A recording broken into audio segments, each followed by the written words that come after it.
मोहतरम सामीन, अस्सलाम वालेकुम वरहमतुल्लाहि वबरकातुह। अगर आप मेरे चैनल पर नए हैं तो मेरे चैनल को लाइक और सब्सक्राइब कर दें। इंसानी जिस्म के 6 हिस्से जो किसी के काम नहीं आते।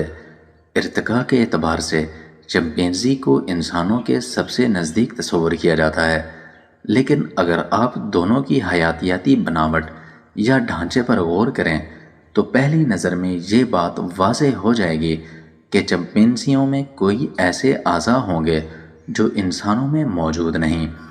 हयातियाती बनावट में फ़र्क की वजह इंसानों की मुसलसल इर्तिका है, लेकिन हयातियाती इर्तिका की रफ्तार बहुत ही ज़्यादा धीमी होती है।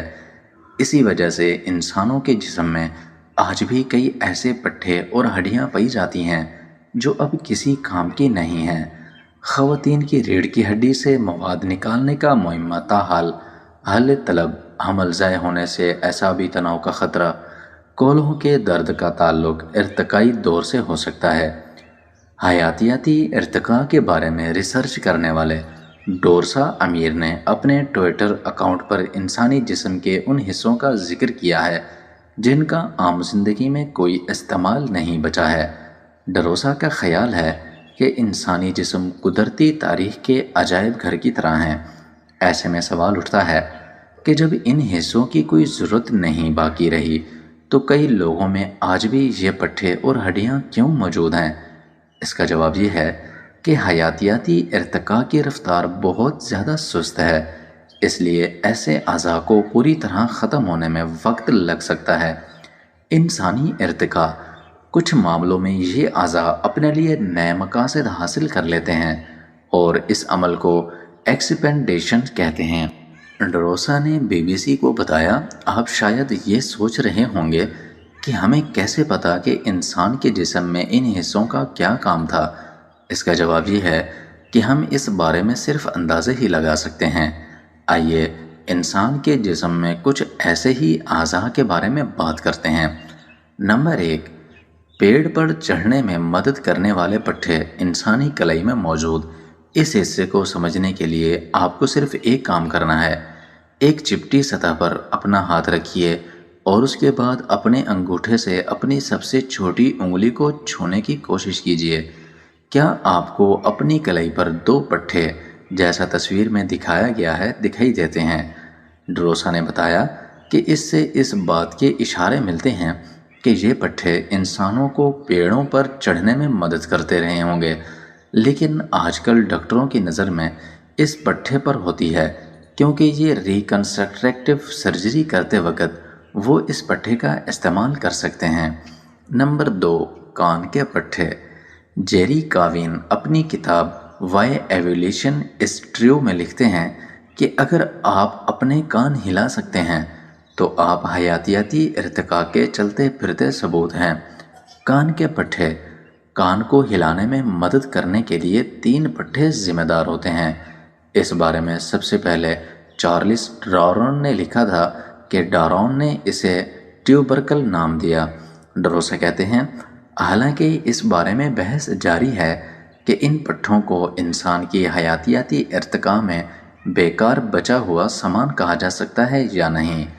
काविन ने बताया कि बिल्ली और घोड़े जैसे जानवरों में ये पट्टे आज भी कान हिलाने के लिए काम आते हैं।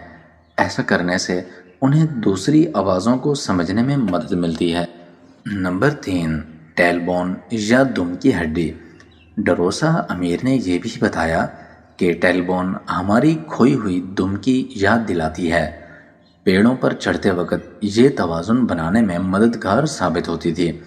अब ये हड्डी छोटी सी हो गई है, लेकिन अब भी ये हमारे पट्टों को सहारा देने के बहुत ज़्यादा काम करती है। दुम की हड्डी, लेकिन हमारे जिस्म में बहुत सी ऐसी चीज़ें बाकी नहीं रह सकीं जो कि बहुत ज़्यादा पहले काम आती थीं। डरोसा ने यह भी बताया कि हयातियाती इर्तिका की शुरुआती दौर में इंसान की उंगलियों में एक जाल सा मौजूद था, लेकिन आहिस्ता आहिस्ता ये जाल खुद ब खुद से ख़त्म हो गया। नंबर 4, आँख में तीसरी पलक। क्या आप हजरात ने कभी इंसानी आँख में गुलाबी रंग के पट्टे देखे हैं या नहीं? تو اسے نیکٹیٹنگ ممبرین یا تیسری پلک بھی کہا جاتا ہے۔ ڈروسا کا یہ بھی کہنا ہے کہ تیسری پلک کا کام عمودی ڈھنگ سے جھپکنا تھا، لیکن یہ تو اب کسی بھی کام کی نہیں رہی۔ انسانی آنکھ بلیوں سے لے کر چڑیوں اور دوسری متعدد جانوروں میں آپ حصے کو کام کرتا بہت زیادہ دیکھ سکتے ہیں۔ نمبر 5، رونگٹے کھڑے ہونا۔ کیا آپ جانتے ہیں کہ بلیاں خود کو خطرے میں دیکھ کر اپنے رونگٹے کھڑے کر لیتی ہیں؟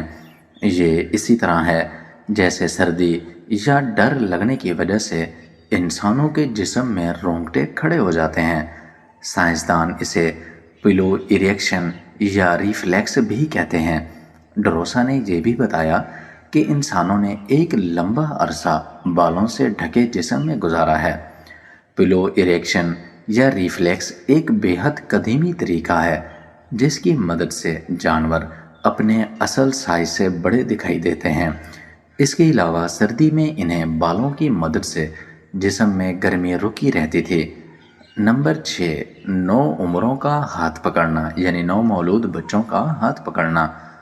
آپ نے دیکھا ہوگا کہ اگر آپ اپنا ہاتھ کسی نو عمر کے ہاتھ کی طرف بڑھائیں تو وہ اپنی انگلی سے آپ کی انگلی پکڑ لیتا ہے۔ نو عمروں میں ہاتھ پکڑنے کا قدرتی سلیقہ نو عمروں میں پائی جانے والی اس علامت کو گراسپنگ ریفلیکس کہتے ہیں۔ ایسا مانا جاتا ہے کہ اس علامت کا اصل مقصد ہی یہی تھا۔ اسی طرح اپینڈکس بھی انسانی جسم کا ایک ایسا حصہ ہے جس کا اب کوئی کام نہیں، لیکن شاید یہ ہمارے آباء و اجداد کو کھانا ہضم کرنے میں مدد کرتا ہوگا۔